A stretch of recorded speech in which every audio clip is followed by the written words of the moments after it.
How confident are you that Dante Moncrief will be able to hold that number 2 job in Pittsburgh throughout camp? Yeah, Kay Adams, our former kind of coworker, man, Yeah. she blew up and she deserved it. I mean, I think back to that. She must have been so tilted. They made her do like these fantasy podcasts with like this fantasy nerd like me. I was so bad, and obviously she was like big time. But anyways, yeah, I digress. Yeah, I did all these videos with her once. I was like, nervous and sweaty. It's okay, Evan. She was like the coolest girl ever. Yeah, so this Steelers passing game, I mean, I'm willing to chase it because they have the 5th most targets in the league unaccounted for from last year's team. They have one of the best passers in the league. They led the NFL in pass attempts last year. They finished 5th in offensive plays. So I'm chasing opportunity here. I think that Dante Moncrief has some talent, and I'm very willing to be way ahead of the field on a player like that in this situation. Vance McDonald is my favorite non-Juju Smith-Schuster pass catcher in Pittsburgh, but people are on to Vance McDonald. Mm-hmm. That's why you didn't pick him as one of the outliers, because he's not that far ahead of ADP. I think he is ahead of ADP in my rankings, but not that far. Mm-hmm. Dante Moncrief is like, 30 spots ahead of ADP. And so Dante Moncrief's ADP gives us a lot more room to gain equity in the double-digit rounds. This is the time to start drafting Dante Moncrief or draft James Washington. If you want to take a stand on a Steelers complimentary pass catcher, take a stand. This is the time to do that, especially in best ball drafts, because things are going to start to clarify and people are going to get more information the further that we move along. And, if you can take a stand and, be drafting someone that is way, way undervalued right now. My best example of this last year was Tyler Lockett. I took him in every single best ball draft. And, I tweeted about him and people were like, oh, he always gets hurt. Oh, he's too small. Oh, he's, et cetera, et cetera. But, man, I just kept hammering him. And I had a really, really good best ball year. And I think that that's the approach to take. And by the way, people have been asking me if we're going to do best ball content. Absolutely, we're going to do best ball content. And I'm going to be breaking down a high stakes draft that I'm doing. Like, I haven't really analyzed a draft, because like we'd have other guys at RotoWorld do that. I'm going to be doing that this year with a high stakes draft. And I think that it's going to be really informative because it gives you kind of like a sharper ADP because people have like significant investments in those drafts. And also, we'll talk a lot about strategy, and I'm excited to just break down like an actual draft because I've done that. I do it once a year for the Apex League draft. Yeah. But I haven't consistently done it in recent years, and I'm really excited to do that for Establish the Run.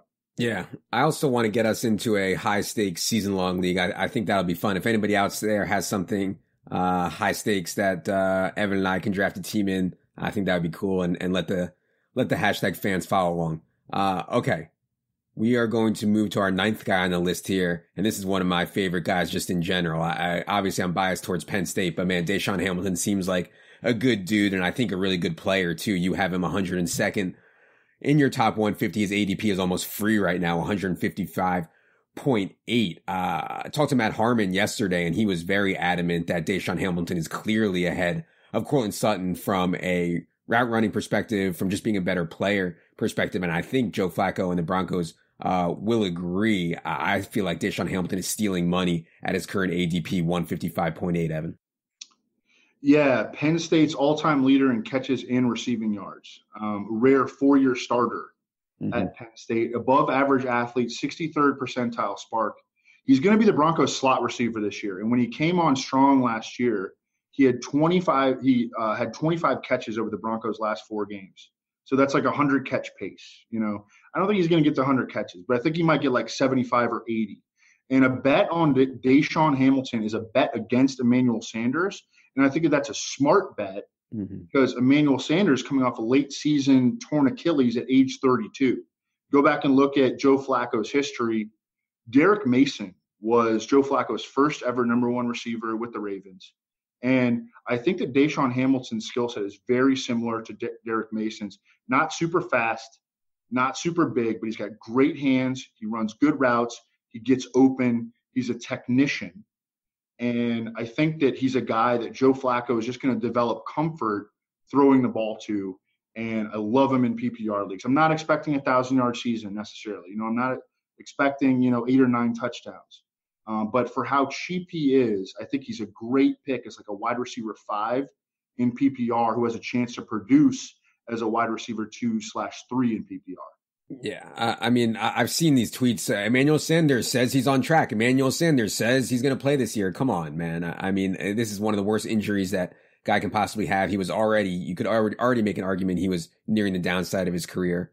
Deshaun Hamilton is the future.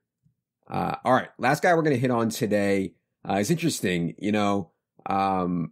Eric Evan has 132nd overall in his top 150. Eric Ebron's ADP is 81st. Obviously, there's a ton of recency bias. Eric Ebron was so good for the Colts last year, but that was only after Jack Doyle went down with his hip and kidney issues. Eric Ebron, 13 touchdowns on 66 catches. He was like, for a while there on DFS, DraftKings couldn't raise his price fast enough. When Jack Doyle was out, he was like 40-50% owned. Read something today, though, about Jack Doyle maybe not even being ready for camp because his kidney is not fully healed. I'm curious if you will be moving Eric Ebron based on Jack Doyle's health as we get closer to camp here. Well, I'll certainly be monitoring the situation, and this was an injury that, Jack Doyle has suffered. He suffered it a long time ago. Not being ready for camp isn't necessarily that important. Obviously, you would rather have the dude ready for camp, but being ready for week 1 is obviously most important. But I think that on paper, with what we know, Eric Ebron looks like one of the easiest fades I've ever seen in fantasy football. People are still taking him in that O.J. Howard, Hunter Henry, Evan Ingram tier, but he belongs at least 2 tiers below, I think, with Jack Doyle at least tentatively due back. And the Colts added Paris Campbell and Devin Funchess. Those guys are going to play in the middle of the field where Eric Ebron plays. Devin Funchess isn't that different style of player from Eric Ebron. And then when Jack Doyle was in the lineup last season, he outsnapped Ebron 331 to 164. So more than doubled him in snaps. And he out-targeted Eric Ebron 33 to 22. And Eric Ebron, he scored 14 touchdowns. You mentioned 13. At 13 receiving. He also had a rushing touchdown. Oh, yeah, I forgot. Yeah, you remember that? Yeah. Obviously unsustainable. You go back and look at Eric Ebron's college and pro careers. And I played at North Carolina. And over his previous 7 years, he had never had more than 5 touchdowns in an individual season. 7-year span, never had more than 5 touchdowns. All of a sudden, that's 14. So, he's a pretty easy fade for me. Now, if it looks like Jack Doyle is going to open on like reserve PUP and miss the first 6, now we're talking, because the Colts are going to play 11 personnel. One thing, I edited Warren Sharp's book this year for the second straight year. One thing he talks about how good Frank Reich was at adjusting his personnel package usage to the players that he had available. So when Jack Doyle was healthy, they used a lot of 2 tight end personnel. And then when Jack Doyle was out, they shifted to a 3 receiver, 11 personnel primary offense. And Eric Ebron was on the field a ton. And man, that 3 receiver set with T.Y. Hilton, Devin Funchess, and Paris Campbell, pretty exciting. And they could score a lot of points, and Eric Ebron could be the red zone beneficiary. So look, I'm willing to, I'm willing to adjust if I get new good information about Eric Ebron's outlook. But right now on paper, I think it looks really, really bad. Like this is going to be a guy who finishes with 34 catches for 347 yards and like 2 touchdowns. Yeah. I'm not trying, and his floor is so low that there's no way that you can draft him in that tier with O.J. Howard, Hunter Henry, and Evan Ingram right now. You can't even draft. There's no way you could draft him over Vance McDonald, or even David Njoku right now with the information that we have. Again, that could change. We want to be Bayesian with our process. When we get more information, we want to adjust according to it. But right now, with the information that we have, Eric Ebron's maybe the most overvalued player in fantasy. Look at you with the Bayesian reference. Hermsmeyer's really getting to you, huh? Who? I've also heard a lot of buzz about Mo Alley Cox. It seems like the Colts like Mo Alley Cox too. I don't know how he's going to play, but the Colts seem to like him too. he's a big baller, dude. He makes some like acrobatic catches. You know, he of course has the basketball player background as a shot blocker. Where'd he go? Virginia somewhere, right? I don't even know. Yeah. You should know this, Adam. Come on. I should. I feel like he's going to be one of the team preseason guys this year, though. Maybe he'll be on the board. We'll see. Yeah, I feel like I wanted him to happen in preseason for like a decade. All right. Thanks to everybody for listening. You can find much more analysis like this on establishthерun.com. You can find Evan's top 150 on establishthерun.com.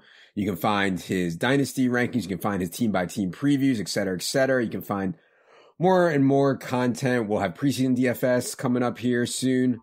But for now, we've said it all. For Evan, for Jerry, upstairs sleeping, I am Adam. Good luck, everybody.